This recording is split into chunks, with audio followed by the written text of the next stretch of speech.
চোরের দোষ নাই, গৃহস্থের দোষ। তোর তালা নরম কেন? চোরায় চুরি করতে ঢুকছে, দেওয়াল বইনা এক চোরায় মারা গেল, আর এক চোরায় আদালতে মামলা দিছে, বাড়িওয়ালার ফাঁসি চাই। কেন আমার সাথে চোরা মরলো কেন? দেওয়াল নরম করলো কেন? মহামান্য আদালত এমন মগা, মামলা আমলে নিয়ে ডাকছে বাড়িওয়ালার ডাইকা, কয় তোর ফাঁসি হবে। কেন স্যার? কয় দুই চোরায় চুরি করতে ঢুকছে, এক চোরায় তোর দেওয়াল পরে মারা গেল, তুই দেওয়াল নরম করে উঠাইলি কেন? বাড়িওয়ালা কয় স্যার মাফ করবেন, আমার কোনো দোষ নাই, এই দেওয়াল আমি উঠাই নাই, রাজমিস্ত্রি উঠিয়েছে। মহামান্য আদালত কয় তুমিও খালাস। কই রাজমিস্ত্রির ডাক।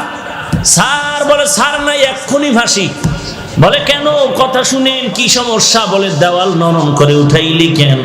বলে দেওয়াল উঠাইছি আমি, তবে নরম আমার কারণে হয় নাই, যেই যোগালি আমার এসি মিলাই দিছে, পানি বেশি দিছে, নরম হয়ে গেছে, আমার কোনো দোষ নাই। মহামান্য আদালতকে তোর মাফ করে দিলাম। ধর যোগালি কই, এটারে না লাগা আদালত, এই তুই পানি নরম করে বালু দিলি কেন? বলে স্যার আমার কোনো দোষ নাই, আমি বালতি দিয়া বালুর মধ্যে পানি ঢালতেছিলাম, হঠাৎ করে একটা হাতি জোরে চিৎকার দিয়া দৌড় মারছে, এই ভয়ের ঠেলায় বালতির পানি বেশি বেড়ে গেছে, হাতিওয়ালার দোষ। বল তুইও মাফ। হাতিওয়ালারে ডাক, হাতিওয়ালা তুই এই অন্যায় করলি কেন? কয় স্যার আমার হাতি এমনি চেতে না, এমনি গরম হয় না, এক বেডিয়ে এক মহিলা সুন্দরী রূপসী স্বর্ণের অলংকার লাগাইয়া ঝুম ঝুম করে আওয়াজ করতেছিল, হাতি দেখা গরম হয়ে গেছে। তুমিও মাপ। মহিলার ঝুনঝুনালারে ডাক, মহিলা ডাকছে, এই ম্যাডাম তোমার ফাঁসি হবে। বলেন কি ম্যাডামের ফাঁসি হবে? বলে হ্যাঁ। কেন? বলে তোমার ঝুনঝুন আওয়াজে হাতি গরম হয়েছে, চোরায় মারা গেছে। বলে আমার ঝুনঝুন আওয়াজ তো আমি বানাই নাই, এই দোষ সব স্বর্ণকারের। এই আওয়াজ কেন আমার দোষ? বানাইছে কে? স্বর্ণকার। তুমিও খালাস। স্বর্ণকার লাব্বাইক। কেন অস্ত্র বানাইলি এইভাবে আওয়াজ দেনেওয়ালা? স্বর্ণকার এবার তো কোনো দেয়ালে পেট থেকে গেল, এখন আর কোনো জবাব নাই। স্যার কিছু করার নাই, বানাইছি তো বানাইছি। বলে এখন তোর ফাঁসি হবে। বলে কই এর ফাঁসি আমার গলায় আসলো কেন? কি এর ফাঁসি? বলে পরে ফাঁসির পরে জানা যাবে, এখন ফাঁসি হবে। কোনো কথা নাই। কপাল বড় খারাপ, ফাঁসির মঞ্চে যখন স্বর্ণকারের নেওয়া হলো, ফাঁসির মঞ্চে যখন দাঁড়ায় গেল, ফাঁসির মঞ্চে গিয়ে দেখে মারাত্মক সমস্যা, ফাঁসির রশির সাথে গলা মিলে না, রশির ফাঁকা বড়, গলা চিকন। এইবার বলে বাদশা নামদার কি করা যায়? কয় এর গলার সাথে রশি মিলে না, কয় এটারে বাদ দিয়া এই দেশে খুঁজা দেখ যার গলা মোটা, এটারে ঢুকা। এমিহা আমার বানানো কথা না, হাকিমুল উম্মত আশরাফ আলী থানভীর লেখা কথা। হায় হায় হায় হায়, দেশের মুরগি সব গরম হয়ে গেছে। শিয়াল পণ্ডিতের বিরুদ্ধে মামলা। কি খবর? বলে শিয়ালদের উৎপাতে বাঁচি না। আগে রাতের বেলা চিল্লাইতো, এখন দিনেও চিল্লায়। আগে জঙ্গলে থাকতো, এখন বিশ্ব রোডে হামলা করে। করেনি? মহামান্য আদালত বলে ঠিক আছে তোমার মামলা আমলে নিলাম, অমুক দিন বিচার হবে, বিচার হবে, জঙ্গল ঘেরাও করা হবে, এরপরে বিচার হবে। শিয়ালের বিচার দেখার জন্য হাজারো পাগল ছাগলের মতো দৌড়াচ্ছে। শিয়ালের কি বিচার হয়? চতুর্দিক থেকে প্রশাসন ঘেরাও করে নিল, আর এক একজন প্রশাসনের হাতের মধ্যে একটা একটা ছুরি দিল। আদালত রায় দিয়া দিল, জঙ্গলের মধ্যে ঢুইকা যেই হাতির কান দেখবা 4 আঙ্গুলের বড়, যেই হাতির কান বড় 4 আঙ্গুলের থেকে বড় হয়ে গেছে, এডির কান কাটবা, এডি বড় বেয়াদব, এডির কান কেটে দাও। এইবার সব ছুরি নিয়ে ঢুকলো জঙ্গলের মধ্যে, কান কাটার স্লোগান নিয়ে ঢুকলো। সবাই বাইরে তাকায় আছে, কিছুই দেখা যায় না, কি কান কাটে না কল্লা কাটে কিছুই বোঝা যায় না। হঠাৎ এক বুড়া চাচা তাকায় দেখি একটা ছোট্ট শিয়াল জঙ্গলের ফাঁক দিয়ে দিছে বাহিরে দৌড়। চাচা এটারে দৌড়াইয়া যেমন তেমন ভাবে ধরলো, পাও ধরে রাখছি, কয় পাও সার, কয় সারুম না। কয় কি ব্যাপার, তোর তো কান 4 আঙ্গুলের বড় নাই, তুই কেন দৌড়াচ্ছ? কয় চাচা মিয়া কপাল বড় খারাপ, দুঃখের কথা বলা যাবে না। ওখানে কান কাটার নিয়ম বাতায় দিছিল, 4 আঙ্গুলের বড় যাদের কান হবে এদেরটা কাটো। ওরা কাটার আগে মাপে না, কাটার পরে মাপে। ওরা কেউ মাপ দিয়ে কাটে না, বরং কাটার পরে মাপ দেয়। এটা জুলুমের স্বর্গ হয়ে গেছে। এইবার জল্লাদ খুঁজো, দেশের মধ্যে কারে পাও গলা মোটা, এনার ফাঁসি দাও। খুঁজতে খুঁজতে খুঁজতে খুঁজতে একজন গলা মোটা পাইলো, পীর সাহেবের খাদেম। এমন এক খাদেম পাইছে যে ফাঁসির রশির সাথে গলা খাপের খাপ, বাপরে বাপ মিলে গেছে। এমন মেলা মিলল, এইবার মরার আগে বলে কোনো দাবি আসেনি। এইবার খাদেম কয় হ্যাঁ আছে। কি দাবি? বলে আমার পীরের সাথে আমি একটা বেয়াদবি করেছিলাম, ওই বেয়াদবির জন্য ক্ষমা চাইব। কি বেয়াদবি করেছো? পীর আমাকে নিষেধ করেছিল এই দেশে যেন না থাকি। কেন নিষেধ করেছিল? আমরা যখন সফরে রওনা হলাম, এই দেশে আইসা দেখলাম ঘিয়ের দাম তেলের দাম সমান। তেলের দাম? আমি বললাম হযরত, আমার শরীর হয় না এত গোশত খাই, জনমের মতো খাই, এরপরও শরীর বাড়ে না। তেলের দাম ঘিয়ের দাম যেহেতু সমান, কম দামে ঘি খাইয়া মোটা হয়ে যাব। আমার পীর বারবার বলছে এই দেশের ঘি খেয়ে মোটা হইলে বিপদে পড়বি। কেন এত দামি ঘি, কেন কম দামে পাইলে খাবো না? পীর বলছিল সাবধান, যেই দেশে তেলের দাম ঘিয়ের দাম সমান, ওই দেশে কোনো ইনসাফ নাই। যেই দেশে নারী আর পুরুষের দাম সমান, ও দেশে ইনসাফ নাই। যেই দেশে শিক্ষিত শিক্ষিতের মান সমান, দেশে ইনসাফ নাই। পীরের কথা আমি মানি নাই। আমি পীরেরে বললাম হুজুর যত বয়ান দেন ঘি না খাইলে কলিজা ঠান্ডা হবে না। হুজুর আমাকে বলল টের পাবি সময় মতো। এখন তো টের পাবো পাবো ভাব। আমার পীরের একটু খোঁজ করে দেখাও। পীরেরে তালাশ করে আনা হলো। হযরত জি মেহেরবানি করে মাফ করে দেন, মুরব্বির কথা না মানলে এমনই গজবে ভরা লাগে। এমন বিপদ আইছে, কোথার ফাঁসিয়া আমার গলায় লাগতেছে, কোথায় জানি কি গ্যাঞ্জাম লাগছে, এখন আমারে ফাঁসি দিচ্ছে। সরকার আমারে দাওয়াত দিছে ফাঁসির জন্য। এই বিপদ থেকে বাঁচার উপায় কি? বলে মুরব্বি মানবি জীবন ভর? বলে হ্যাঁ মানবো। মুরব্বির সাথে বেয়াদবি আর করবি নি? কয় জীবনও করব না। কয় এইবারও বাঁচার বুদ্ধি দেই, মরণের জন্য তুই পাগল হয়ে যাবি। তুই বলবি আমাকে তাড়াতাড়ি ফাঁসি দাও, আমারে তাড়াতাড়ি ফাঁসি দাও। এই কথা তোর কথা বন্ধ করবি না, এরপরে যা হওয়ার হবে। এইবার জল্লাদ যখন ফাঁসির মঞ্চে নেয়, খাদেম কয় আমাকে দাও। পীর সাহেব বলে খবরদার, এই খাদেমরে দিবা না, ফাঁসি দিলে আমাকেই দাও। দুইজন আর কিলাকিলি লাগছে ফাঁসি হওয়ার জন্য। সবাই আশ্চর্য হয়ে গেল, এমন কাহিনী তো জমিনের মধ্যে আর হয় নাই। দোনোজন মানুষ মরার থেকে বাঁচার জন্য ফজরের আগে রাস্তায় দৌড়ায়। কথা ঠিক নেই? কিন্তু ফজরের নামাজ 4 রাকাত পড়তে মসজিদে ঢুকে কেমন কপাল পরা চিন্তা করতে পারেন? যে ডাক্তারের কথায় ফজরের সময় রাস্তায় দৌড়ায়, পাশে মসজিদে নামাজ চলে, 4 রাকাত নামাজে মসজিদে ঢুকে না। একটুখানি নেকের তরে রোজ হাসরের মাঠেতে বাবা ঘুরবে ছেলের পিছে, ছেলে বাবার আগেতে। আহাতে মন কঠিন দিনেতে নামাজ তোমায় ভুলবে না, ঠিক মতো পড়িলে নামাজ জান্নাত তোমার ঠিকানা। ঘুমের চেয়ে নামাজ ভালো আর তুমি ঘুমাইও না, ঠিক মতো পড়িলে নামাজ জান্নাত তোমার ঠিকানা। আমার প্রাণের ভাই বোনেরা জলদি করে উঠে যাও, ওযু করে তাড়াতাড়ি নামাজ পড়তে লেগে যাও। আহা নবী বেনামাজির শাফাআত করিবেন না, ঠিক মতো পড়িলে নামাজ জান্নাত তোমার ঠিকানা। ঘুমের চেয়ে নামাজ ভালো আর তুমি ঘুমাইও না, ঠিক মতো পড়িলে নামাজ জান্নাত তোমার ঠিকানা। ঠিক মতো নামাজ বছরে কয়বার? বছরে বলে 5 বার। চিন্তা করছেন? তাল ঠিক নাই। কি ঘুমাইতেছেন আপনারা? ভাইরা আমার, এক হুজুর বলে কেউ জাহান্নামে যাবেন, কয়েকজন মুরব্বী হাত উঠে আল্লাহু আকবার। আপনারা কি জাহান্নামে যাবেন? বলে আমিও যাবো না, আমার আব্বাও যাবে না। তো হাত তুললেন কেন? বলে টুপিওয়ালারা যা বলে তো ভালোই বলে জানি। নামাজ কয়বার? হ্যাঁ, দৈনন্দিন কত ওয়াক্ত? 5 ওয়াক্ত নামাজ। না পড়লে তো আর সমস্যা নাই, আছে তো পড়েন না কেন? এই আশেকে রাসূল এখানে বসে আছেন, বয়ান শুনবেন, এমনও টাটকা আশেক বসে আছে, ফজরের নামাজও পড়েন নাই, জোহর পড়ে নাই, আসর পড়ে নাই, মাগরিব পড়েন নাই, এশা পড়েন নাই। সামনে ফজর পড়বেন কিনা আল্লাহ ভালো জানেন।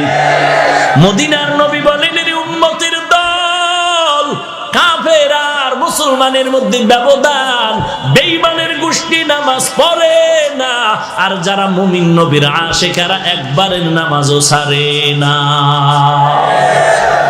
মকুন সুস্তি নামাজে পাঞ্জগানা, ফাওয়াইলুল লিল মুসাল্লিন আল্লাযিনা মুমিনারা ইনামাজ এমদাদে দা, ইস্তাঈনু আয়াতে কুরআবা, আয়াতে কদ আফলাহারা ইয়াদেকুন গৌর কুন্দর মানিয়াজদের সাদেকুন।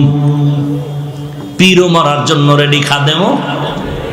বাদশার কানে খবর গেল, স্যার এমন কাহিনী, পীরেও মরতে চায়, মুরিদেও মরতে চায়। বাদশা কয়, আজীব কারবার, আমি দেখতে আসতেছি। সামনে বাদশা হাজির হয়ে গেল। কিও আপনারা দুজন মরতে চান, কারণ কি? পীর সাহেব বলে, বাদশা আপনি জানেন না? হেকমতি জবাব দিলেন, এই মুহূর্তে যদি ফাঁসি হয় বিনা হিসাবে জান্নাত পাবে। বাদশা কয়, তো জীবনে আকাম কম করলাম না, জীবনে আকাম তো কম করি না, এই মরণ যদি বিনা হিসাবে জান্নাত পাওয়া যায়। সব জল্লাদদের ডাক দিয়ে কয়, পীরেরও বাইন্দা অন্য জায়গায় নিয়ে যা, মুরিদেরও নিয়ে যা, তাড়াতাড়ি দেরি করিস না, গলায় ফাঁসি আমার দিয়ে দে। দেখছেন নি কই সোরার সুরির বিচারায় ঢুকলো। হায় হায়, সেই হাকিমুল উম্মত বলেন, ওই ঘটনা দিয়েই বললাম, ও বাঙালি মুসলমান, জিকিরের বিরুদ্ধে যারা কথা কয় তাদের দোষ নাই, যারা জিকিরের পক্ষ হইয়া সমাধান দেয় তাদের দোষ দেয়। পর্দার বিরুদ্ধে যারা কথা বলে তাদের দোষ নাই, পর্দার পক্ষ হইয়া মদিনার নবীর মোহাব্বতে যারা সমাধান দেয় তাদের গালি দেয়। আছে না নাই? এই জন্য বললাম, চোরের দোষ নাই, যে চোরের চোরকে চুরির মাল ধরায় দেয় তার দোষ হয়ে যায়। এর নবীর উম্মতের দল, এর একমাত্র কারণ জাহান্নামের ভয় নাই, তাকওয়াওয়ালা কোনো মুরব্বি নাই। সামনে যাব। আলিফ লাম মিম। প্রশ্ন ছিল অর্থবিহীন অক্ষর কেন আল্লাহ দিলেন? তার 1 নাম্বার জবাব হলো বেঈমানের প্রশ্নের জবাব। বেঈমানেরা বলতো মুহাম্মদ কোরআন বানায় বানায় বলে আল্লাহর কালাম। আল্লাহ জবাব দিলেন, এ বেঈমানের দল, মুহাম্মদ যদি কোরআন বানাইতো আলিফ লাম মিমের অর্থ জানতো। মুহাম্মদ যেহেতু অর্থ জানে না, প্রমাণ হলো এ কোরআন মুহাম্মদের বানানো না, কার কালাম? বাল হুয়া কুরআনুম মাজিদুন ফি লাউহিম মাহফুজ। প্রশ্ন হলো অর্থবিহীন অক্ষর কেন দিলেন আমার আল্লাহ? তার 2 নাম্বার জবাব, মুমিনের ঈমান পরীক্ষা করার জন্য আল্লাহ দিলেন। এই মুমিনের দল, আল্লাহর কোরআনের অর্থ বুঝলে মানবি নাকি না বুঝলেও মানবি? যারা বলবে আল্লাহর কোরআনের অর্থ জানলে মানি, না জানলে মানি না, 22 পাগড়ি লাগাইলো তা যাবে ঈমান। আর যারা বলবে আল্লাহর কোরআন বুঝলেও মানি, না বুঝলেও মানি, তারা গরিব হলেও পাক্কা ঈমানদার, এরে বন্দা বলো বলো বলো, ঈমানওয়ালারা মুহাব্বতে বলো, চিন্তা করে বলো, আল্লাহর কোরআন বুঝলে মানবা নাকি না বুঝলেও মানবা? কি বুঝলে মানবেন না বুঝলে মানবেন না? না বুঝলেও মানবেন সবাই? বেয়াদবি মাপ চাই, যদি হাত দেখতে চাই দেখাবেন? বাস হাত নামান। সবাই মানেন না? অর্থ না বুঝলেও মানেন? তাহলে তাদের ফতোয়ার কি জবাব দিবেন? ফতোয়ার যারা বলছে অর্থ না জেনে পড়লে লাভ নাই, আপনারা এই খবর জানেন না? হ্যাঁ, আরে ভাই, এক বয়ান 1, 2, 3 অন 2 থেকে একেবারে 20টা পর্ব আকারে এরকম বক্তব্য বের হচ্ছে ইউটিউবের মধ্যে। অন পর্ব, দ্বিতীয় পর্ব, তৃতীয় পর্ব, পঞ্চম পর্ব, চতুর্থ পর্ব। পুরা পর্বের বিষয় হলো অর্থ না জেনে কোরআন পড়লে লাভ নাই। এইটা বুঝাইছে শুধু পর্ব আকারে বক্তব্য দিয়ে। আর আপনারা বলেন কোরআন শরীফের অর্থ না জেনে আমরা মানতে রাজি, আর তারা পর্ব আকারে বক্তব্য দিতেছেন অর্থ না জাইনা পড়লে লাভ নাই। এখন তাদের ফতোয়া মানবেন? কথা বলেন। এখন যদি আপনি বলেন যে আমি তার বিরুদ্ধে বললাম, কেন তার বিরুদ্ধে বললাম? হ্যাঁ, কোরআনের ইজ্জত রক্ষার্থে উম্মতকে জাহান্নাম থেকে বাঁচাইতে যা বলার তা বলতে হবে। যদি কারো স্বার্থে আঘাত লাগে সেজন্য কিছু করার নেই। বুঝাইতে পারলাম? তাহলে কোরআনের অর্থ না জেনে পড়লে লাভ আছে না নাই? এবার শুনেন মদিনার নবীর কথা। ক্বালান নবিয়্যু সাল্লাল্লাহু আলাইহি ওয়া আলিহি ওয়াসাল্লাম, মান ক্বারাআ হারফাম মিন কিতাবিল্লাহ ফালাহু হাসানা ওয়াল হাসানাতু বিআশরি আমসালিহা। নবী বলেন, আল্লাহর কোরআনের একটা অক্ষর পড়লে সাথে সাথে একটা হাসানা পাইবা। একটা হাসানার পরিমাণ 10টা নেয়। কয় না? নবী বলেন, লা আকুলু আলিফ লাম মিম হারফুন ওয়ালাকিন আলিফুন হারফুন ওয়া লামুন হারফুন ওয়া মিমুন হারফুন। আমি নবী বলি না আলিফ লাম মিম তিনটা মিলে একটা অক্ষর। আমি নবী না, আমি নবী বলি আলিফ আলাদা অক্ষর, লাম আলাদা অক্ষর, মিম আলাদা অক্ষর। যারা পড়বেন আলিফ লাম মিম সাথে সাথে 30টা নেক পেয়ে যাবেন। যারা বলে অর্থ না জেনে কোরআন পড়লে লাভ নাই, তাকে জিজ্ঞেস করেন আলিফ লাম মিমের অর্থ কি? নাম্বার 2, আজকে এশার নামাজ মাগরিবের নামাজ আপনারা পড়ছেন কিনা? পড়ছেন। ইমাম সাহেব সামনে গিয়ে কেরাত আসতে পড়ে না জোরে পড়ে? ইমাম সাহেব এমন একটা সূরা পড়ছে মুখস্থ, ওই অর্থ ইমাম সাহেবও জানে না, আমরা মুক্তাদিরাও জানি না। বলে নামগো নামাজ হবে নি? কোরআন তেলাওয়াতের সওয়াব পাবনি? আসেন 3 নাম্বার, রমজান মাসে খতমে তারাবি পড়েননি? 12 বছরে একটা হাফেজে কোরআন ইমামতির মুসাল্লায় গিয়া ওই 27শে কদর পর্যন্ত দৈনন্দিন 1.5 পারা 1 পারা পরে কোরআন মুখস্থ পড়তেছেন। হাফেজ সাহেব অর্থ জানে না, আমরা মুক্তাদিরা তো আগের থেকেই জানি না। বলে নামগো তারাবির তেলাওয়াতের সওয়াব পাবো না, গুনাহ হবে? এবার বুঝেন, এই কথাগুলো বলার দরকার নাই তো। এটি বললেই তো পর্বওয়ালার চান্দি গরম হবে। আমি তো আর পর্বওয়ালার দিকে তাকায় কথা বলবো না, আমি তো উম্মতের ঈমান বাঁচানোর জন্য বলবো। কথা ঠিক কিনা বলেন? এখন যদি বলেন হুজুর অমুকের পিছে লাগলেন কেন, ওরে উনি কোরআনের পিছে লাগলো কেন, এটা না আগে জিজ্ঞাসা। আমি হুজুরের পিছে লাগছি, উনি কোরআনের পিছে লাগলো কেন, উনি সুন্নতের পিছে লাগলো কেন? এত দুনিয়ার বয়ান আছে, দুনিয়াতে কোরআন হাদিসের বয়ান, নামাজের বয়ান, পর্দার বয়ান, যাকাতের বয়ান, সব বাদ দিয়া ওই উম্মতের মাঝে এমন বয়ান কেন করবে যেই বয়ানে উম্মতের আলেম ওলামারা, উম্মতেরা বিভ্রান্তে পড়ে যায়? ভাইরা আমার, কষ্ট হচ্ছে আপনাদের? আহা, লম্বা কথা, আর একটু সামনে আগাই। আমি যত তাড়াতাড়ি পারি গুছাই নিব। এই উঠবেন না কেউ, উঠলেই আমি হাত উঠাই ফেলবো। তখন কানলেও মোনাজাতের কান্দা হবে, বুঝেন নাই? তখন আর হাত নিচে নামবে না, কানলেও দোয়া হবে, মোনাজাতের কান্দা।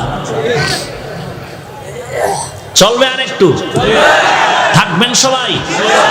কারা কারা থাকবেন না?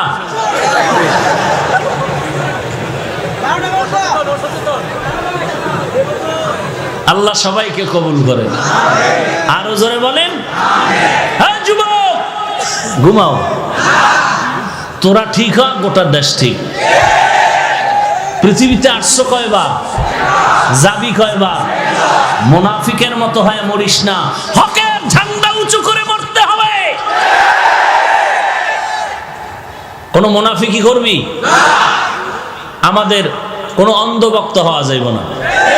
আব্বারেও মানি, আমার পীরকে মানি কতক্ষণ? আল্লাহ এবং নবী মানবেন যতক্ষণ। যদি দেখি আমার পীর, আমার আব্বা আল্লাহ মানে না, নবী মানে না, তাকেও মানা যাবে? মানা যাবে না কথার অর্থই না তারে গালি দিব, খবরদার। আল্লাহ আলিফ লাম মিম অর্থ না জেনে পড়লে লাভ আছে না নাই? এই কথা সবাই একমত। আল্লাহ আমল করার তৌফিক দান করেন। আল্লাহ অর্থহীন অক্ষর কেন দিলেন তার 3 নাম্বার জবাব। 3 নাম্বার জবাব হলো অবশ্যই অর্থ আছে, লেখক জানেন, পাঠক জানে না। ভিজিটিং কার্ড আছে না, কার্ডের মধ্যে একজনের নাম লেখলেন HMA রহমান, এখন আর একজনে তরজমা করে H মানে হাজী সাহেব, M মানে মাওলানা। ভিজিটিং কার্ডওয়ালা কিরে বলে তাফসীর করতেছি। মিয়া কি তাফসীর করো? বলে HMA রহমান, H এর তাফসীর করলাম হাজী সাহেব। কয় 13 বার ইস্তেগফার পড়। কারণ আমার 14 গোষ্ঠীর মধ্যে কেউ হাজ করার সুযোগ পায় না, আমি যাব যাব বলে যাই নাই। চেষ্টা আছি সুদের টাকাটা পুরো পাইয়া যাবো, আছে না নাই? কি খুশির খবর, সুদের টাকা হজে যায় বদমাস, আছে না নাই? সুদ খাইয়া কি খুশি, কয় জানো এই বিল্ডিং আমার সুদের টাকায়। ও ভাইজান, তুমি সুদ খাইয়া কি পরিমাণ নিচে নেমেছো? তোমার আপন মায়ের সাথে তুমি জিনায় গুনাহে লিপ্ত আছো।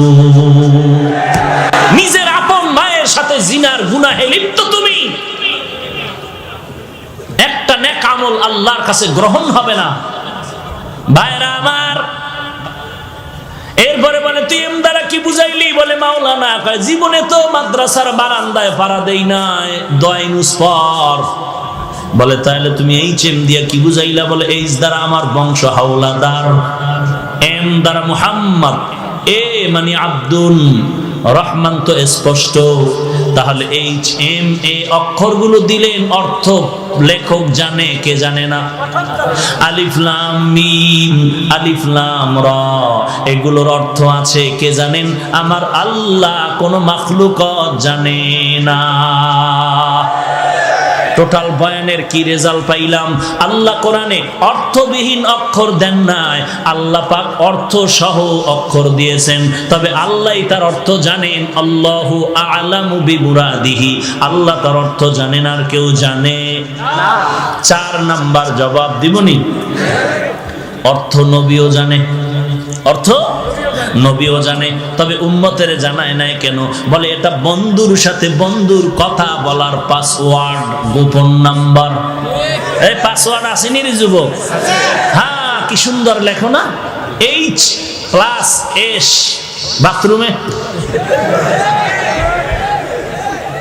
কি বিশাল একটা কাগজ পাইছে বাথরুম, আর লেখার কাগজ নাই, বাথরুমে গিয়ে লেখে H+S। হায় হায় হায় হায়, এরে সন্তান, লেখার জন্য কলম বানাইছে, বাথরুমে লেখার জন্য না। বরং বাথরুমে যদি তুই লেখো ব্রেন কমে যাবে, খালি হয়ে গেলে ব্রেন কমে, খালি মাথায় বাথরুমে গেলে ব্রেন কমে যায়। পড়ালেখা মনে থাকে না, থাকবে কেমনে? আকাম তো কম করো না। ও যুবক ভাই, রাগ করবা না, পাও দুটো আগায় দিলে আমি পায়ে হাত রেখে বলবো, এই জমিনে আল্লাহর কসম 1 বার, আল্লাহর কসম 2 বার, আল্লাহর কসম 3 বার। ও যুবক ভাই, এই জমিনে তোমার মা, তোমার বাবা এত আপন না, টুপিওয়ালারা তোমাদের যত আপন। তোর জীবনটারে নষ্ট করেছে তোর মা বাবা, আর যুবকের মাথায় টুপি উঠিয়েছে, দাড়িওয়ালা বানিয়েছে ওলামায়ে কেরাম। তোকে জাহান্নাম থেকে বাঁচাবার ফিকির নিয়ে পায়ে ধরে হক্কানি ওলামায়ে কেরাম বয়ান করতেছে জাহান্নাম থেকে বাঁচানোর জন্য। আর তোর জীবনকে চূড়ান্ত বিপন্ন করার পেছনে তোর মা বাবায় অপচেষ্টা করেছে, ঠিক মতো লেখাপড়ার খবর নেয়নি, হাতে মোবাইলের গজব তুলে দিয়েছে। তোর মায়ে জানে তুই লাইন করো কার সাথে, মায়ে জানিয়াও বাধা দেয় না। আবার অনেক মা ভয় পায়, দিলে কিনা জানি মাইর খাওয়ান লাগে, আছে না নাই? বাবায় জানতেছে তারপরও বাধা দেয় না। বাবায় জানে পার্কে ঘুরে বাধা দেয় না, আর বাধা দিবে কসু। বাবায় কয় টাকা নে, টাকা নে। কেন আব্বু? আগামীকাল ভ্যালেন্টাইন্স ডে। কবে কবে কবে? কথা কয় না। কাইল কাইল কবে? 14ই ফেব্রুয়ারি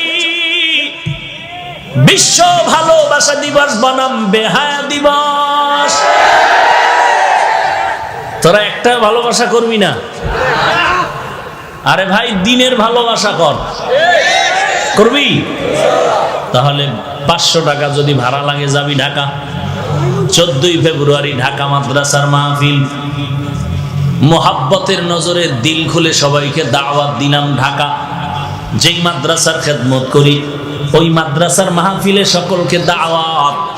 তোমরা জীবনভর নাপাক রাস্তায় ভালোবাসা করেছো, আগামী ফেব্রুয়ারি 14 তারিখ ভালোবাসা হবে আল্লাহর দ্বীনের ভালোবাসা। ইনশাআল্লাহ যাবেন? ভাই 200-300 টাকা খরচ হইব।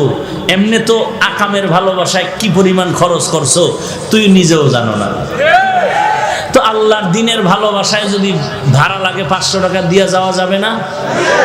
কি যাবে? ইনশাআল্লাহ। সকলকে দাওয়াত দিলাম, কবুল করলেন? কবে কবে? 14ই ফেব্রুয়ারি ইনশাআল্লাহ। ফজর পরে চলে যাবেন। এই বয়ানের পরে পোস্টার হ্যান্ডবিল আছে, নিয়ে যাবেন। যাওয়ার সময় সব ঠিকানা এবং দাওয়াতি মেহমান কারা কারা লেখা আছে। ইনশাআল্লাহ যাবেন। আল্লাহ আপনি সবাইকে কবুল করেন। ভাইরা আমার, আলিফ লাম আর সামনে আগাইলাম না, এই আলিফ লাম সারলাম আর একটু যাই। জালিকাল কিতাব, যাব?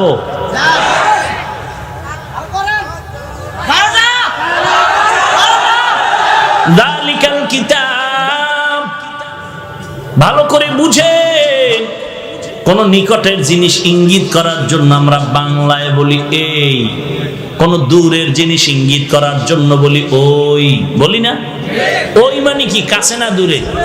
আর এই মানে, এটার আরবি গ্রামার কি বলে? ওই মানে জালিকা, ওই কিতাব মানে জালিকাল কিতাব, আর এই কিতাব মানে হাযাল কিতাব। এখন বলেন আল্লাহর কোরআন দূরে নাকি আমগো কাছে? বলেন না কেন? তাহলে হবে হাযাল কিতাব। আল্লাহ কেন বললেন জালিকাল কিতাব? প্রশ্ন বুঝলে জবাব বুঝবেন। প্রশ্ন বুঝলেন? কোরআন কাছে না দূরে? কাছে কাছে। ঠোঁটের আগায় কোরআন, সিনার মধ্যে কোরআন, মাদ্রাসায় কোরআন। কথা বলেন? তাহলে হওয়া দরকার ছিল হাযাল কিতাব। কেন বললেন জালিকাল কিতাব? আমি শুধু এই কথাটার সমাধান দিয়ে মুনাজাতের দিকে যাওয়ার চেষ্টা করব ইনশাআল্লাহ। জালিকাল কিতাব কেন বললেন? প্রশ্ন। এর 1 নাম্বার জবাব, জালিকাল কিতাব আয় হাযাল কিতাব। জালিকা দ্বারা হাযাই উদ্দেশ্য। কেন আল্লাহ বললেন? বলে এটা কোরআনের সাজানো একটি অলংকার। কারণ কোরআনের মতো এত সুন্দর কিতাব, ফাসাহাত, বালাগাত, অলংকার যুক্ত কিতাব আর জমিনে একটাও নাই।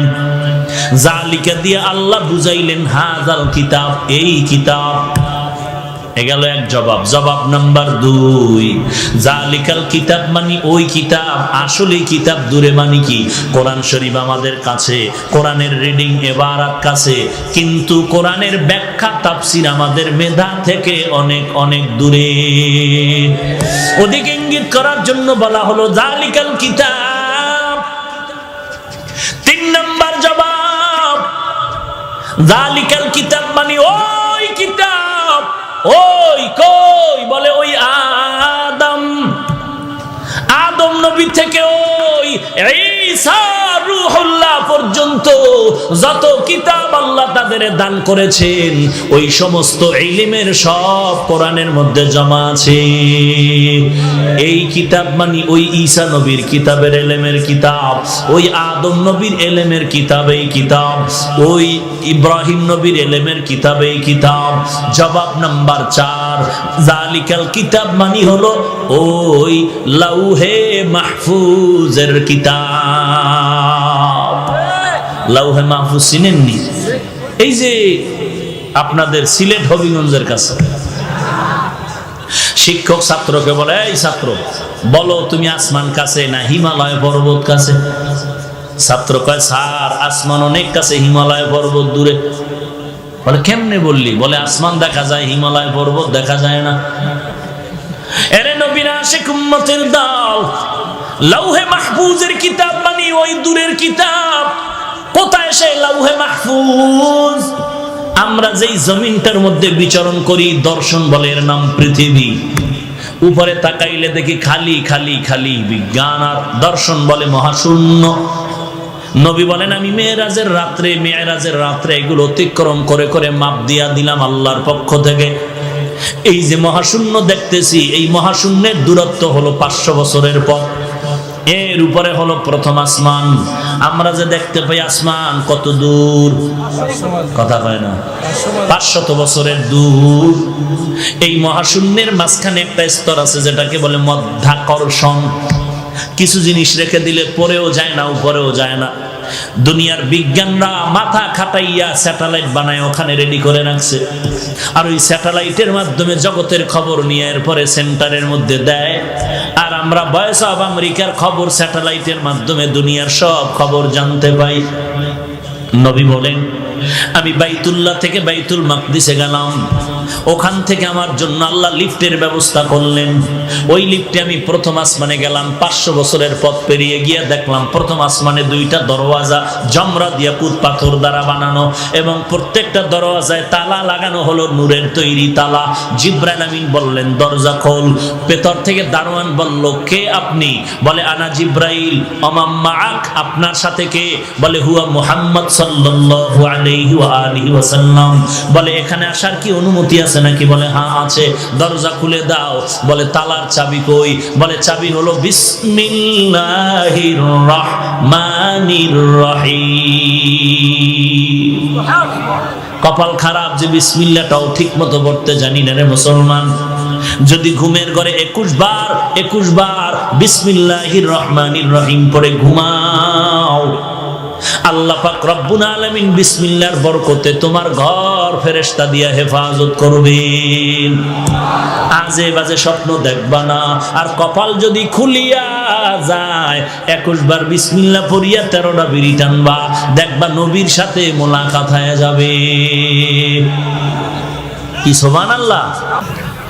এরে নবীর উম্মতের দল,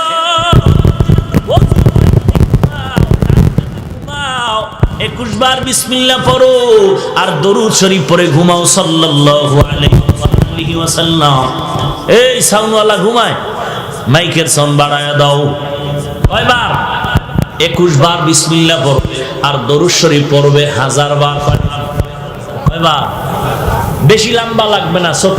সাল্লাল্লাহু আলাইহি ওয়া আলিহি ওয়াসাল্লাম, সাল্লাল্লাহু আলাইহি ওয়া আলিহি ওয়াসাল্লাম। ওর মরণ হবে না জান্নাতের খাতায় নামটা না লেখা পর্যন্ত। যুবক, মরণকালে ঘুমের কালে তুই হিন্দি গানের তার লাগায় ঘুমাইতেছ। আজরাইল যদি আয় কি ভিডিওটা খাবি? অযুবক ভাই, যদি একটু ভয় থাকতো ঘুমের ঘরেও তো মানুষ মরে যায়।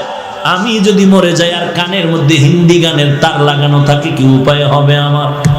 গান লাগাইস না রে বাবা, ওযু করিয়া ঘুমা, ডান কাতে ঘুমা, শরীর পরে ঘুমা, 21 বার বিসমিল্লাহ পড়ে ঘুমা।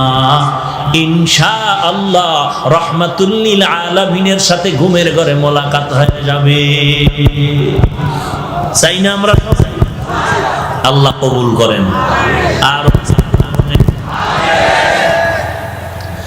নবী বলেন আমি প্রথম আসমানের তালা খোলা হলো, ঢুকলাম।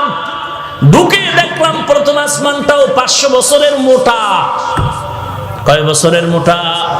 নবী বলেন এর উপরে আবার চললাম, তৃতীয় আসমানের দিকে যাচ্ছি, উপরে গিয়ে দেখলাম আর একটা মহাশূন্য, 500 বছরের মতো দূরত্ব। এই মহাশূন্য পেরিয়ে গেলাম দ্বিতীয় আসমানে, ওখানেও 2 দরওয়াজা। নবী বলেন 2টা দরওয়াজা কেন? এক দরজা দিয়া মুমিনের রিজিক আসে, আর এক দরওয়াজা দিয়া মুমিনের আমল আরশে আজিমে চলে যায়। নবী বলেন ওই 2 দরওয়াজা দিয়া ঢুকলাম, দ্বিতীয় আসমানটাও দেখলাম 500 বছরের মোটা, ওখানে অনেক কুদরত ঘুরে দেখলাম। এরপরে আমি উপরে গেলাম আবার মহাশূন্য। নবী বলেন উম্মতের দল ওই দ্বিতীয় আসমান পেরিয়ে যখন আবার উপরের দিকে যাইতেছি, 500 বছরের দূরত্ব এই পেরিয়ে গেলাম আবার 3 নাম্বার আসমানে। 3 নাম্বার আসমানে যাইয়া আবার দেখলাম 2টা দরওয়াজা লাগানো। 2 দরওয়াজা খোলার পর আবার দেখলাম এটাও 500 বছরের মোটা। 3 নাম্বার আসমানটা ঘুরিয়া এবার আবার 4র্থ আসমানের দিকে যখন রওনা হলাম, 500 বছরের শূন্য পথ পেরিয়ে চললাম। 4র্থ আসমানে গিয়ে দেখলাম ওখানেও 2টা দরওয়াজা আছে, এবং ওই দরজা দিয়া খুলিয়া ঢুকার পর তাকায় দেখতেছি আল্লাহ তাআলার আশ্চর্য কুদরতের বিবরণ। এই গোটা দুনিয়ার মানুষের যেই সূর্য আলো দেয়, ওই দুনিয়ার সূর্যটা 4র্থ আসমানে লাগানো আছে। কোথায়? 4র্থ আসমানে সূর্য। উপরে 3টা, নিচেও 3টা আসমান। 3টা আসমান ভেদ করে জমিনের মধ্যে গোটা জগতের মানুষের আলো দেয়। 3টা আসমান ভেদ করে কেমন আলো দেয়? নবী বলেন সব আসমানগুলো স্বচ্ছ গ্লাস দ্বারা তৈরি করা। গ্লাসের উপরে লাইট মারলে তো আলো ভেদ করবে। নবী বলেন ওই সূর্য কোন আসমানে? একটু যদি নিচে নামায় দিতেন, সূর্যের গরমে গোটা জগৎটা পুড়িয়া ছাই হয়ে যেত, বসবাসের উপযুক্ত আর হতো না। আল্লাহ যদি সূর্য টান দিয়ে একটু উপরে নিতেন, সূর্যের আলোর ব্যতিরেকে আলো না পাওয়ার কারণে গোটা জগৎ বরফ হয়ে যেত। আপনারা দেখবেন দুনিয়াতে এমন এলাকা আছে যেই জায়গায় সূর্যের আলো বেশি, ওই জায়গায় 12 মাস গরম আর গরম আর গরম। আর যেই সমস্ত এলাকায় দেখবেন সূর্যের আলো কম, ওই সমস্ত এলাকায় 12 মাস ঠান্ডা, নদীর পানি পর্যন্ত বরফ হয়ে যায়। আল্লাহর নবী বলেন এই সূর্যটা 4র্থ আসমানের মধ্যে টানানো। এই সূর্য শুধু আলো দেয় তা না, এই সূর্য বান্দার কত খেদমত করে জানো? দুনিয়াতে যত ফলের রং দেখতেছো, যত ফসলের মধ্যে কালার হয়, সব ফল আর ফসলের কালার দেয় সূর্য, আর সব ফল ফসলের স্বাদ বাড়ায় চাঁদের আলো। সূর্যের আলো দেয় রং, স্বাদ বাড়ায় চাঁদের আলো। বিজ্ঞানীরা বলে এই সূর্য পৃথিবী নামক গ্রহ থেকে 13 লক্ষ গুণ বড়। ওই 4র্থ আসমানের সূর্য কত দূর? বলে 9,30,00,000 মাইল উপরে সূর্য। যদিও বিজ্ঞানীদের থিওরি আর হিসাবের মধ্যে মারাত্মক ভুল আর ভুল, কারণ ওরা কিয়ামতের আগ পর্যন্ত সূর্যের কাছে যেতে পারবে না। তবু একটা আন্দাজে জ্যামিতিক ম্যাট নিয়ে নিল, বলল যে পৃথিবী যত বড় তার থেকে 13 লক্ষ গুণ বড় সূর্য। কিন্তু পৃথিবীটা কত বড় বিজ্ঞান আজ পর্যন্ত আবিষ্কার করতে ব্যর্থ, কারণ এই পৃথিবীর উত্তর মেরুতে যাওয়ার পরে সূরা কাহাফের মধ্যে যুলকারনাইন বাদশার ঘটনা আছে। এমন 2টা পাহাড়ের পাদদেশে ওখানে একটা দেওয়াল, লোহার প্রাচীর নির্মাণ করে দিলেন। ওই লোহার প্রাচীরের ওই পাশে একদল মানুষ, একদল জাতি আছে যাদেরকে ইয়াজুজ মাজুজ বলা হয়। ওরা প্রতিদিন সকাল থেকে সন্ধ্যা পর্যন্ত দেওয়ালটা জিহ্বা দিয়া চাটে। সন্ধ্যা যখন হয় পাতলা হয়ে যায়, বলে আগামীকাল এসে শেষ করে এদিকে ঢুকবো। ওরা পরের দিনে এসে দেখে দেওয়াল আবার মোটা হয়ে গেছে। যেদিন এদিকে আসার সময় হবে সেদিন আল্লাহর কুদরত প্রকাশ হয়ে যাবে। সন্ধ্যাবেলা বিদায় নেওয়ার সময় বলবে ইনশাআল্লাহ আগামীকাল আইসা দেওয়ালটা চেটে শেষ করব। পরের দিন আইসা দেখবে দেওয়াল আর মোটা হয় নাই, ওই বাকি দেওয়ালটারে শেষ করে এদিকে আসবে। ওই ইয়াজুজ মাজুজের দলেরা কেউ 60 হাত লম্বা, কেউ 40 হাত লম্বা, কেউ 30 হাত লম্বা, কেউ 20 হাত লম্বা। এদের খানা হলো মানুষ খাবে, ধরে ধরে মানুষ খাবে। আজ পর্যন্ত কোনো বিজ্ঞানীরা পারলো না বের করতে ওরা কোথায় কোথায় থাকে, কেমনে থাকে, কেমনে খায়, কেমনে ঘুমায়। ওই রকেট চালাইছে ওদিকে যায় না, প্লেন চালাইলো ওদিকে যায় না, স্যাটেলাইট চালাইলো ওদিকে যায় না। আল্লাহর কুদরতের পর্দার মধ্যে আবৃত করা আছে। এর নবীর উম্মতের দল, তাহলে জমিনটা কিন্তু ওই পর্যন্ত শেষ না। ইয়াজুজ মাজুজের অংশটাও পৃথিবীর অন্তর্ভুক্ত। কত বছর আগে পত্রিকার মধ্যে খবর আসলো, রাশিয়ার জমিনে একটা আগুনের কুণ্ডলী নামলো জমিনের মধ্যে। খবর পাইয়া প্রশাসনের লোকেরা অস্ত্র নিয়ে আগুনের কুণ্ডলীকে ধরার জন্য আগায় গেল। দেখলো আগুনের মধ্য দিয়ে কিছু মানুষ বের হইয়া রাস্তায় হাঁটতেছে, ধরার জন্য আগাচ্ছে। যত আগায় আগুন তত পেছনে যায়। যখন দ্রুত গতিতে আগাইল, ওই লোকগুলো আগুনের মধ্যে ঢুকিয়া গেল। এরপরে হঠাৎ আগুনটা উপরে উঠিয়া গেল। বিমান চালাইয়া ধরার চেষ্টা করলো। রাশিয়ার খবর বলতেছে না, কতক্ষণ চেষ্টা করার পরে দেখলাম আগুন গায়েব হয়ে গেল, অদৃশ্য হয়ে গেল। কেউ কেউ বলে এটা ইয়াজুজ মাজুজের বংশের লোকেরা আসছিল। এর নবীর উম্মতের দল, আমার নবী বলেন ওই সূর্যটা এই পৃথিবীর থেকে 13 লক্ষ গুণ বড়। বিজ্ঞানের কথা। নবী বলেন আরো কত বড় হবে আল্লাহ ভালো জানেন। এখন একটা মুখ জমিনের দিকে দেওয়া আছে, 12টা মুখ। কিয়ামতের ময়দানে আল্লাহ পাক অর্ডার করবে, সূর্য মাথার উপরে নেমে যাও, 12টা মুখ জমিনের দিকে দিয়ে যত তাপ আছে ছেড়ে দাও। এখন তো একটা মুখ আসতেছে, এক মুখ থেকে তাপ আসতেছে, তাও পুরা না। ফিরিস্তারা ঠান্ডা পানি দেয় তাপ কমানোর জন্য। আবার সূর্যের অনেক নিচে একটা পাতলা গ্যাসের আবরণ আছে, ওই কোটি কোটি ছিদ্রওয়ালা গ্যাসের আবরণটা ওই সূর্যের তাপটাকে কন্ট্রোল করে ধরে রাখে। এরপরে বাকি তাপ জমিনে আসে। এই তাপটাও বড় অসহ্যকর, আল্লাহ পাকের বান্দারা সহ্য করতে পারবে না। এই জন্য মাথার চামড়া বড় পাতলা, আল্লাহ চুল দিয়া কাভারের ব্যবস্থা করে দিলেন। জঙ্গলের পশুর কোনো পোশাক নাই, আল্লাহ পশম দিয়া পোশাকের ব্যবস্থা করে দিলেন। আর কিয়ামতের ময়দান এমন ভয়ঙ্কর হবে রে ভাই, এই সূর্যটা মাথার উপরে নেমে আসবে। আল্লাহ বলবেন 12টা মুখ জমিনের দিকে দিয়া দাও, যত তাপ আছে জমিনের মধ্যে ছেড়ে দাও। সূর্যের যখন তাপ দেওয়া শুরু হয়ে যাবে, বেঈমান গুনাহগারের মাথার মগজ টাস টাস করে ফেটে যাবে। এমন চিল্লানোর আওয়াজ, কান্নাও বন্ধ হয়ে যাবে, রক্ত পড়া শুরু হয়ে যাবে। ওদিন কান্না করে আর নাজাত পাওয়ার উপায় থাকবে না। হ্যাঁ, একদল নাজাত পাবে যারা নেক আমল করলো, সুন্নাত মানলো। আল্লাহ বলবে ফেরেশতার দল, আমার নেক আমলওয়ালাদের ডান দিকে নিয়ে যাও। ওই নূরের তৈরি আরশে আজিম, ওই নূরের তৈরি আরশে আজিমের মধ্যে আশ্রয় দাও। আমি আল্লাহ আমার আশিকদের সাথে মোহাব্বতের নূরের পর্দা উঠাইয়া মোলাকাতের ব্যবস্থা করব। এর নবীর উম্মতের দল, ওই সূর্যের গরম তুমি দিনের বেলা সহ্য করতে পারো না, রাতের বেলা সূর্য নাই, এরপরও গরম লাগে, ঘাম পড়তেছে, সহ্য করা যায় না।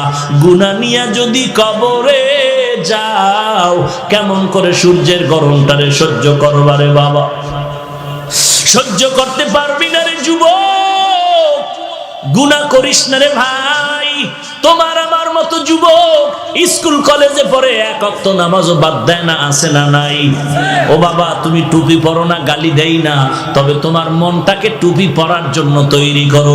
তুমি দাড়ি রাখতে পারো না, গালি দেই না, কিন্তু দাড়ি রাখার জন্য নবীর মোহাব্বতে তৈরি করো। এ বাবা, তুমি শার্ট প্যান্ট পরো, গালি দেই না, তবে মদিনার নবীর পোশাকটা পরার জন্য দিলটারে তৈরি করো। যারা এই সুন্নতের আমলের আগ্রহ বয়ান দিয়া নষ্ট করতে চায়, খবরদার এদের বয়ান শোনার চেষ্টা করিও না।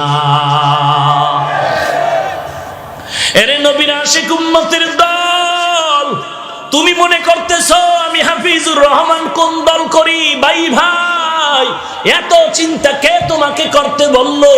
তুমি সব বাদ দিয়া দাও। কবরে গেলে কে কোন দলের লোক কোনো পরিচয় কিন্তু চাওয়া হবে না। দুনিয়াতে যেমন আসছিলাম সবাই এক। আপনারা কি লঙ্গি পরে আসছিলেন? সবাই কিন্তু একই অবস্থা আসছিলাম। যাওয়ার বেলায় কিন্তু এক নাকি ভিন্ন? সবার কাফন হবে 3টা, কালার হবে আলাদা। সবুজ রংওয়ালাদের কালার হবে সবুজ। তাহলে তুমি টুপির রং লয়া কিলাকিলি করো কেন? এই মূর্খ, কিলাকিলি করো কেন? সাদা টুপি, সবুজ টুপি, কালো টুপি। তাহলে মরার কালে সবুজ কাফন পরে মর, মরণ কালে কাফন হবে সবার সমান। 3টা কালার হবে কি? কথা কয় না, কালার কি সবার? তাহলে দুনিয়াতে আসাটাও এক, যাওয়াটাও এক, কালারও এক। তো তুমিও মুসলমান আমিও মুসলমান, তোমার ধর্ম আমার ধর্ম এক, তোমার আল্লাহ আমার আল্লাহ, তোমার নবী আমার নবী এক, তোমার কোরআন আমার কোরআন এক, তোমার কাবা আমার কাবা এক। কবর হবে কি নাকি তোমার 13 হাত লম্বা? না, প্রশ্ন হবে এক। তোমাকেও 3টা প্রশ্ন, আমাকেও 3টা প্রশ্ন করা হবে। তুমি কোন দলের নেতা, কোন দল করেছো, কোন পীর সাহেবের কাছে গেছো, প্রশ্ন করা হবে। সবার জন্য 3টা প্রশ্ন। 1 নম্বরে রবের পরিচয় দাও, 2 নম্বরে ধর্মের পরিচয় দাও, 3 নম্বরে রহমাতুল লিল আলামিনের পরিচয় দাও। দুনিয়াতে যারা রবের সাথে জিন্দেগি চালাইলো তারা বলবে রব্বি আল্লাহ, আমার রব হলো আল্লাহ। যারা দুনিয়াতে ইসলাম অনুযায়ী চলছে তারা জবাব দিবে দীনি আল ইসলাম, আমার ধর্ম কি ইসলাম। যারা নবীর সুন্নাত মানিয়ে চলছে তারা আমার নবীকে দেখা মাত্র বলবে হুয়া মুহাম্মদ সাল্লাল্লাহু আলাইহি ওয়া আলিহি ওয়াসাল্লাম। আর যারা দুনিয়াতে রবের সাথে সম্পর্ক নাই, যাদের সাথে ইসলামের কোনো দেখা নাই, যাদের বডির মধ্যে সুন্নতের আমল নাই, তারা 3টা প্রশ্নের জবাবে বলবে হা হা লা আদরি, হা হা লা আদরি। আফসোস, বড় আফসোস, আমি কিছুই জানি না, কিছুই জানি না, বড় কপাল খারাপ। আল্লাহর অর্ডার হয়ে যাবে, ওরে ফেরেশতা কবরটা জাহান্নামের আগুন দিয়ে ভরে দাও। একটা নয়, 2টা নয়, 70 থেকে 99টা সাপ কবরের 2 পাশের মাটির চাপ। এরে নবীর উম্মতের দল, একটা বেতের বাড়ি কেউ হাতে দিলে ব্যথা পাই, সহ্য করতে পারি না। আর ওই কবরে গুনাহ নিয়ে গেলে মাটির চাপ কেমনে করে সহ্য করবা? ও মাধবপুরের মুসলমান, আল্লাহর কোরআনকে মিথ্যা মনে করিও না, নবীর কথাগুলোকে মিথ্যা মনে করিও না। আজকে তুমি নবীর তরিকা মানতে পারো না, অথচ নবীর আদর্শ দেখে কত হিন্দু মুসলমান হইতেছে, কত বৌদ্ধরা মুসলমান হলো, কত খ্রিস্টানেরা মুসলমান হলো। তুমি কেন পারবা না? আল্লাহর কাছে তওবা করো, আল্লাহ এমন একটা কোরআন পাইলাম, ওই কোরআন সহিভাবে পড়ার তৌফিক দাও, ওই কোরআন সিনা লাগানোর তৌফিক দাও, ওই কোরআন অনুযায়ী আমার জীবনকে চালানোর তৌফিক দান করো, নবীর সুন্নতের আমলওয়ালা জিন্দেগি আমাকে দান করো। এরে নবীর উম্মতের দল, যদি তওবা করার নিয়ত থাকে, গুনাহ নিয়ে আর কবরে যাইবা না। মুনাফিকি যদি না থাকে, গলায় ছুরি আসবে মরে যাব, এরপরও আর নামাজ বাদ দিব না, নবীর বিরোধিতায় টুপি ছাড়ব না, নবীর বিরোধিতায় মদিনার পোশাক বাদ দিব না, আর কোনোদিন মা বাবাকে কষ্ট দিব না, আর কোনোদিন আল্লাহওয়ালা আলেম ওলামাদের বিরোধিতা করব না। তওবা করার যদি নিয়ত হয়, খাঁটি তওবার নিয়তে 2টো হাত আল্লাহকে দেখায় দাও। আয় আল্লাহ, সবার হাত আপনি কবুল করে নেন। আয় আল্লাহ, সকলের তওবা কবুল করে নেন। তওবার উপরে মজবুত হয়ে চলার মতো তৌফিক দান করেন। আমাদের ঈমান আমল মজবুত করে দেন। আয় আল্লাহ, নবীর সুন্নাতওয়ালা জিন্দেগি দান করেন। আলহামদুলিল্লাহি রাব্বিল আলামিন, ওয়াসসালাতু ওয়াসসালামু আলা সাইয়্যিদিল আমবিয়া ওয়াল মুরসালিন ওয়া আলা আলিহি ওয়া আসহাবিহি আজমাইন। ইয়া আরহামার রাহিমিন, ইয়া আরহামার রাহিমিন, ইয়া আরহামার রাহিমিন। রব্বিরহামহুমা কামা রব্বায়ানি সগীরা, রব্বিরহামহুমা কামা রব্বায়ানি সগীরা। ও দয়ার মালিক, কুদরতের নজর দিয়ে তাকায় দেখে এই মাধবপুরের ময়দানে কত উলামায়ে কেরামরা আপনার দরওয়াজায় হাত তুলেছে। আয় আল্লাহ, কত সাদা দাড়িওয়ালা হাজী সাহেব, কত মুরব্বীরা আপনার দরজায় হাজির হয়েছে। আয় আল্লাহ, কত ব্যবসায়ী, কত চাকরিজীবী, কত শ্রমিক, কত ছাত্র ভাই, কত যুবকেরা হাত তুলেছেন। আয় আল্লাহ, কত ছাত্ররা, মা বোনেরা পর্দার আড়ালে হাত তুলেছে। দয়ার মালিক, এই ময়দানে আমাদের মতো গুনাহগার কেউ নাই। জীবন দুনিয়াতে আসার সময় কত ভালো ছিল, কতই না পবিত্র ছিল, প্রস্রাব দিলেও মা বাবা এটা দোষে নিতেন না। আজকে সেই পবিত্র জীবনটারে কেন যেন গুনার কারণে নাপাক করে ফেলেছে। গুনাহ দিয়ে তাকায় দেখি রে মালিক, গুনাহের কারণে আমার হাত নাপাক, আমার জিহ্বাটা নাপাক, গুনাহের কারণে আমার চোখ নাপাক, আমার অন্তর নাপাক করে ফেলেছে। গুনাহের কারণে আমার পা এই হাতের দ্বারা কত গুনাহ করেছি, এই চোখের দ্বারা কত গুনাহ করেছি, বেগানার চেহারা দেখে দেখে কত গুনাহ কামাই করেছি, এই জবান দ্বারা কত গীবত শিকায়াত করে কত গুনাহ করেছি, অন্তর দ্বারা গুনার পরিকল্পনা করে নাপাক করেছি। আয় আল্লাহ, পায়ের দ্বারা কত গুনার পথে হেঁটে হেঁটে গিয়েছি। আয় আল্লাহ, আপনার মতো দয়াময় কেউ নাই। ও আল্লাহ, আমরা তো আপনার আদরের নবীর উম্মত, কত বড় বড় বেঈমানেরও তো আপনি মাফ করে দিয়েছেন, আমাদের কি ক্ষমা করবেন না? গুনাহগার বলে তাড়াইয়া দিয়েন না রে আল্লাহ।